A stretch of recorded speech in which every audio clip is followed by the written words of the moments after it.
And we're live. We're live, guys. Welcome to another episode of Good Morning Liberty. Happy Friday to you. It is Friday morning, October the 19th, 2018, 9:30 a.m. Pacific Time here on the West Coast. My name is Michael Bolden, broadcasting live through YouTube from my home studio here in downtown Los Angeles for the 10th Amendment Center. Thank you so much for tuning in.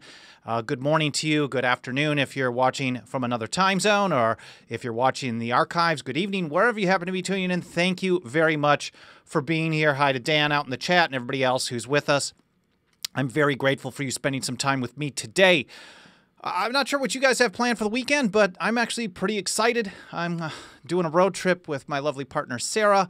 We are celebrating our 15-year anniversary together next week, so I've got kind of, instead of a big trip or something like that, we're doing just a few random things, all of which are surprises, but we're doing a road trip tomorrow for a couple of days, day and a half, really, and that should be really fun. My brother's in town next week, and of course, as I've mentioned a few times, I've got some events coming up as well, so if you're interested or in the area here in Southern California on November the 4th, I'll be in West Hollywood for a brunch. Myself, Brian McWilliams of Lions of Liberty, and Jason Stapleton, who's a pretty well-known podcaster as well. And he's been a member off and on of the 10th Amendment Center for quite a while, too, so we really appreciate his support and friendship. And then also on November 10th, I will be in Dallas, Texas for a conference with the Abbeville Institute on, I'll be talking about the state of the nullification movement. It's primarily a secession and decentralization conference, but I'll be adding my little flair to it as well, some strategy and advice and just updates on how things are going, so that should be good. I'll post links to all that, plus the things that I'm going to be talking about today here on the show. Hi to Kenneth as well. Thank you for being here. Oh, of course, I can't forget, if you like the show, if you're interested, smash those like buttons. Make sure you smash like. Like means a lot. So please do that, and keep leaving some comments either here live or in the archives of what you think of what we're talking about or what you'd like to see me cover sometime in the future. Now, today I want to talk about nipping it in the bud. It's a pretty common phrase. We all know what it means. A couple days ago on Monday, I did an episode where I highlighted a bunch of really crappy views. I can't stand Facebook. 10th Amendment Center has a very strong presence there.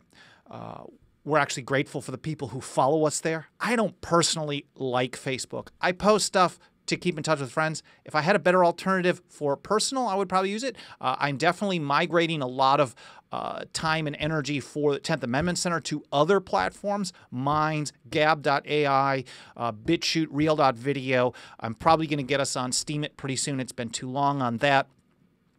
And maybe a couple of others. The point is, at any time, we know that Facebook could shut us down. So I'm putting less and less energy into it. But every now and then I go in there and I look at the comments, and I really should avoid this. It is a cesspool of garbage, even from people you'd think would support us. But then again, it's also a reminder. And on Monday's show, I went through a number of some of the worst comments where people were basically saying, oh, I'm a Second Amendment supporter. I'm a constitutional conservative, but the National Firearms Act is needed. What do you want, machine guns? So people are really okay with violations of the Constitution as long as it doesn't affect what they do today. So maybe they don't like machine guns, or a lot of people are complaining about the bump stocks. We take the position that the federal government shouldn't be able to ban any firearm accessories or ammunition, which will be the next thing if you allow them to take a small step today for something you may not use. And maybe people need bump stocks for some reason. I don't really know much about them, but I was hearing a lot of people who claim to be Second Amendment gun rights supporters saying, oh, these are terrible devices. It doesn't bother me. If they're going to ban that, it's okay. Because they're only thinking if it doesn't affect what they do today. And that is a very dangerous mentality. Mind you, this is not a new one. And this is something that founders repeatedly warned us about, turning a blind eye to violations of the Constitution. I did an episode or I did a short video on George Washington on his anniversary of his famous farewell address, and a lot of people know his views on foreign policy, for example. But I think there was another even more important one about turning a blind eye to violations of the Constitution. So if you go back, and I'll post a link to it, there's a video here on YouTube that we've also posted elsewhere, talking about this advice. Don't turn a blind eye, even if you think the policy is good, or if it doesn't affect you, or if your political goals are achieved in the short term, because in the long run, it's going to be bad. And Mike Meharry did another article. Sometimes we like to do some really interesting history pieces. We spend a lot of time talking about current events, but it's really important to actually understand history, strategy, process, principles, a foundation as well. So Mike had uncovered this letter from John Adams, and there's going to be some irony to this as well. But his writing, in my view, was by far the best in the years leading up to the American Revolution, pre-Constitution days. This is where his foundations were much stronger. I think he was far more consistent. So he wrote this letter, and let me just go through how Mike put it. He says, when you spot even the slightest violation of the Constitution, it's imperative that you nip it in the bud. So back in 1774 and 75, a guy named Daniel Letter wrote a series of essays talking about a parliament's authority in the colonies, basically trivializing people's complaints about taxation. He wrote under the name Massachusettensis. He trivialized the colonists' grievances, calling them a distraction owing to Parliament's taking off a shilling duty on tea and imposing a 3p. Now, this is a tiny amount in comparison to our views. A shilling versus 3, a 3p, I don't know, probably just pennies. But people were upset about this. They were extremely upset, and for good reason. And John Adams wrote this lengthy rebuttal to this viewpoint that people shouldn't be upset about a small increase in the taxation. Because if you set the foundation that a small increase is okay today, then another small increase is going to be okay tomorrow, and another small increase is going to be okay the next day, and the next day, and the next day, and it's going to keep going on and on and on. And the way I put it is, when you turn a blind eye to a violation of the Constitution because your team is doing it or because it doesn't affect you, and you do this year in and year out, sooner or later you're going to end up with politicians who think there are no limits at all. And if that's not where we are today, we are pretty damn close. So going on, this is what Adams wrote. Is the 3p upon tea our only grievance? Are we not in this province deprived of the privilege of paying our governors, judges? Are not trials by jury taken from us? So he's talking about even broader things.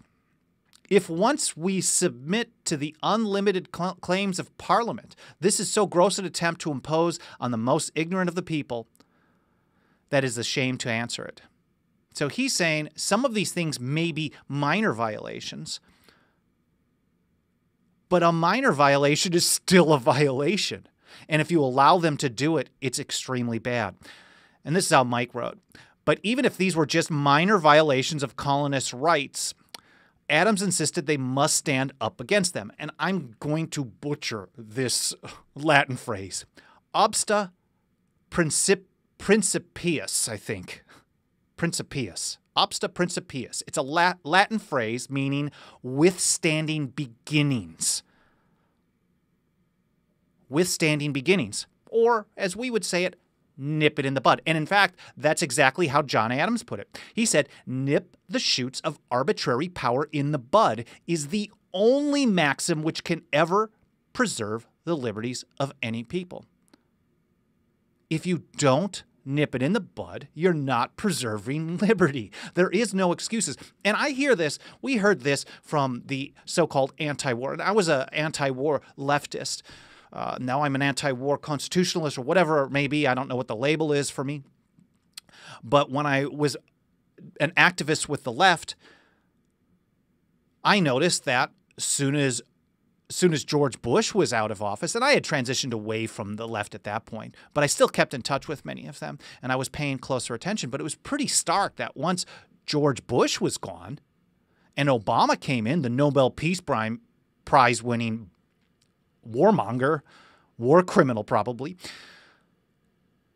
all those protests, they left. No one was opposed to the wars anymore. I mean, there are some that have stayed consistent. But they certainly weren't, they were okay with what Obama was doing. Well, okay, I would hear from some people, yeah, I don't like the fact that he's doing this in Libya, but we need national health care. We need single payer, and Obamacare is going to get us closer to that. Obamacare is a derogatory term. You shouldn't call it that. These are the things that I would hear. And now in today's day, when we rail on the Trump administration for more gun control, they're enforcing more gun control. They're doing more enforcement than even Obama did, who was supposed to be the worst ever. And when we talk about the budget going up, or it's not really a budget, but the spending going up, the debt going up, the deficit going up, they say, well, things are going to take time. Give him time. Well, that's totally different than nipping it in the bud. Giving him time is not nipping it in the bud. It is rejecting the advice of John Adams, and not only John Adams, we'll get into some others shortly here. That is not nipping it in the bud. If the only way to preserve liberty is to nip it in the bud as soon as it happens, then saying give it time. And in fact, we had someone leave a comment on our YouTube here on Wednesday when I was talking about the fiscal cliff. They're both driving us, both Democrats and Republicans are driving us full speed ahead to a fiscal cliff. And the Trump administration is crushing us with more spending and debt. So the first thing was like, what did you expect? Change in 2 years? No, you don't turn a blind eye to it just because your guy is there and you're hoping that he's going to do something better. That's the problem, because he's not going to be there forever. And even if he is going to do something better, by setting the precedent that you don't have to, the next person is going to do things worse. And Peter Schiff, who I talk about all the time, he's going to be our quote of the day, or who I follow and read and listen to, even though he's never been very nice to me. The guy's been a total jerk to my face many times, but he's really good at what he does. So I could set that aside, even though I have fun pointing it out to people. He's been really consistent on this. You can't have this additional spending. We need government relief. Tax cuts are nice, and I know they're temporary just so they can get them through, but I know tax cuts are hard to get rid of once they're there, unless, of course, spending keeps going, and then eventually you're going to have a Congress and a president who are like, oh man, we're in desperate times. There's another economic downturn or collapse. So, well, even though we really don't want to eliminate these tax cuts for the rich, and that's the way it'll be presented, we have to. So be careful of this. Nip the shoots of arbitrary power in the bud is the only maxim which can ever preserve the liberties of the people. And Mike wrote this: when you allow a government to chip away at the limits on power, eventually the dam will burst. You will end up with a government exercising virtually unlimited authority, arbitrary power. And Adams put it this way: when the people give way, they're deceivers, betrayers, and destroyers press upon them so fast that there is no resisting afterwards. And one of my favorite quotes from Adams a little bit later on, he said, liberty once lost is lost forever. It doesn't come back without taking it back. They're not going to give it back. If you let it go, they're not going to give it back. So the National Firearms Act of 1934, which there was just another court case on that I'm going to cover pretty soon.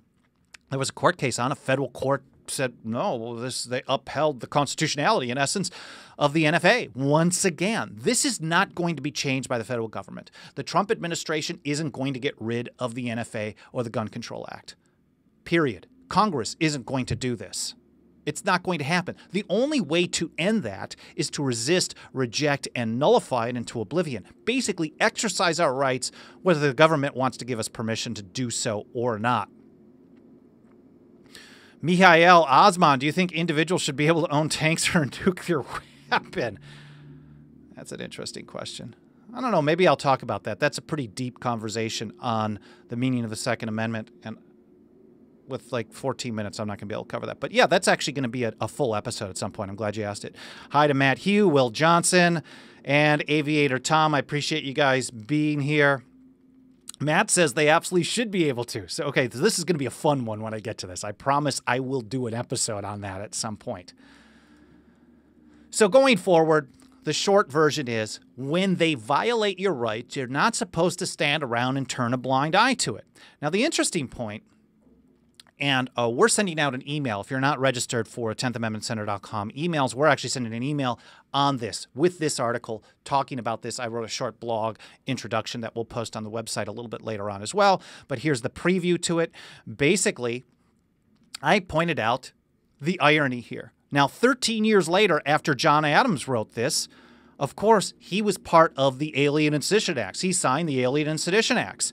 And Thomas Jefferson recommended what Adams did years earlier, 13 years earlier, 13 and a half, really, telling people to nip it in the bud in response to the John Adams administration. He wrote, quote, "Where powers are assumed which have not been delegated, a nullification of the act is the rightful remedy." He didn't say nip it in the bud, but he also did not say when they assume powers that are not delegated to them, first, wait a few years for the next election, go through the court process, hope to vote a few bums out, hope the courts protect you, hope the next Congress overturns it, and then if they don't, then, well, try some nullification to stop it. No. As soon as they exercise powers not delegated to them, a nullification is the rightful remedy. Stop it, resist it, reject it. Use the states, localities, and individuals to stop it. And I've got a few more quotes from that really kind of set the stage. This was from the Kentucky Resolutions of 1798. This is Jefferson's original draft. They passed a slightly modified version of it in 1798 in December, I think on the 10th. So we'll send out an email, of course, commemorating that anniversary. And then they passed a second version of it, even more aggressive, in early of 1799. So Jefferson wrote that the several states composing the United States of America are not united on a principle of unlimited submission to their general government. The short version is they didn't come together to make this whole union just so they could be dictated to by Washington, D.C. And, quote, "Whensoever the general government assumes undelegated powers, its acts are unauthoritative, void, and of no force." Whensoever. Again, that's the nip it in the bud approach. This was earlier on in the document, and a little bit later, I didn't highlight it, is where he said, how do you deal with it? That's where it's the nullification is the rightful remedy. Whensoever, as soon as it happens. Not later on. Nip it in the bud. That's absolutely essential. And Adams and Jefferson, because they butt head, that's the enjoyable irony to me. But of course, they're not alone. We can go through founder after founder after founder that said this is the approach. George Washington, as I mentioned. This is the video that I did. George Washington's farewell warning. What did he say? We'll go back to the email. I included in the email. If you're not signed up for that, it's 10thamendmentcenter.com/register. This time of year, we send out maybe a couple of emails a week. During the state legislative sessions, we call it nullification season, generally December through May or so. You can actually get almost a daily email. You can choose either the regular email newsletter, which is 1 to 2 times a week, or a daily update because there's a lot of stuff. So feel free to go to 10thamendmentcenter.com/register if you want to get our updates. But here's what George Washington said. This is the consequences. If you don't nip it in the bud, what happens?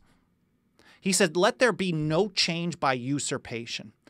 Usurpation, basically allowing government to do what it wants to do, even if you think it's for good cause. And Washington said that in his farewell address.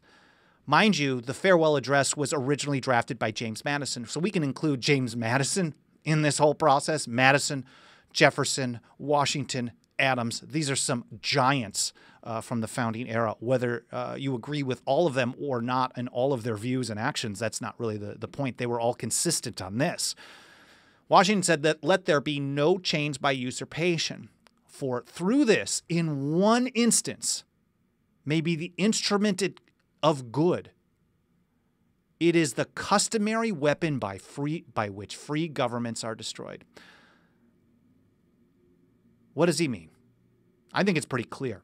Even if you think that allowing government to overstep the bounds of the Constitution, whensoever, as Jefferson put it, whensoever the general government assumes undelegated powers, even if you think it can give you a good result, like, I don't know, basically everything that they always do. There's some politically entrenched group that's really arguing in favor of it. But even if you think it's good for you right now, in the long run, as Washington put it, this is how free governments are destroyed. So turning a blind eye because your team is doing it is the absolute most dangerous approach to the Constitution and liberty. So as I mentioned at the beginning of the show, I'm doing a couple of events coming up next month. First of all, in West Hollywood here in Los Angeles, Southern California. It's hosted by Liberty on the Rocks, Republican Liberty Caucus of Los Angeles County. That's Nick Hancock's group. Plus Jason Stapleton. If you're not listening to his show, please do. And Brian McWilliams of the Lions of Liberty podcast. Those guys are really fun, really good people, really smart, really interesting stuff too. So really good stuff all around there. This is a free event, 11 a.m. to 3 p.m. The link will be in the show notes. You just have to register. Free tickets. So it'll be us and a few dozen other people just hanging out, having a good time, talking about some interesting topics. Please join us. And then, of course, in Dallas, Texas, that's the Abbeville Institute, the revival of secession and state nullification. It's right next to the airport.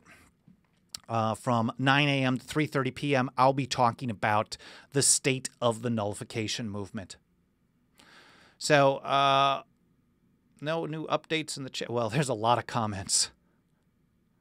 Will Johnson, it is hard to keep up with some of the stuff that you post with all the caps and stuff like that, but I appreciate you posting all of it. We should be focused on what everyone has in common and not on those divisions that both parties keep using to divide people. You know, and in some ways, what we have in common is that we're all different. It's just that we fall into this trap that being different is bad. I don't know. I think that's a whole show in itself. Interesting. So I really hope you found something interesting here today. I hope you learned something. If you have not signed up for our newsletter, we're going to be sending out an email covering all of this probably in the next 10 minutes or so. And I wanted to share with you a quote of the day. Peter Schiff. This is a really good one. Schiff said on his podcast recently, the biggest threat to the Constitution has always been domestic. And this is how James Madison put it. Perhaps it is a universal truth that the loss of liberty at home is to be charged with provisions against danger, real or pretended, from abroad. Well, they scare people into thinking that we need more government, and then people turn a blind eye rather than nipping the shoots of arbitrary power in the bud.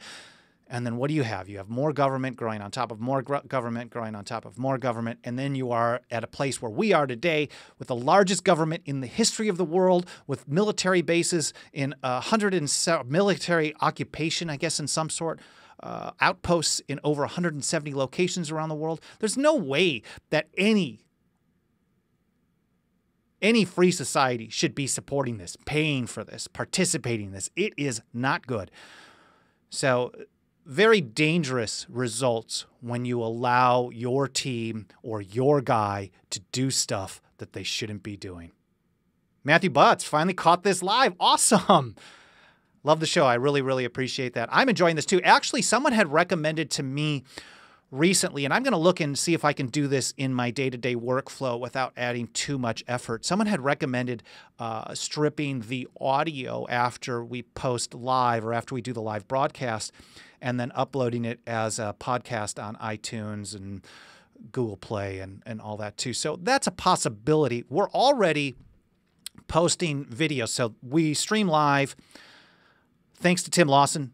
Keep up the great work, guys. Great show. Really appreciate it. Not just me, definitely, but everybody else, all the volunteers, TJ Martinell, Dave Benner, plus Mike Meharry on our team. All the people that volunteer and work to support our effort are very, very important. All of you guys watching and sharing our information, that helps us reach new people. That's extremely important as well. So thank you very, very much. So I was just mentioning, so after I stream the show, within about an hour, there's a processing to do all the codecs, whatever that YouTube does on the back end, and then they allow me to download it MP4 in 720p instead of 1080. So I take that downloaded and I upload it over to BitChute and Reel.video.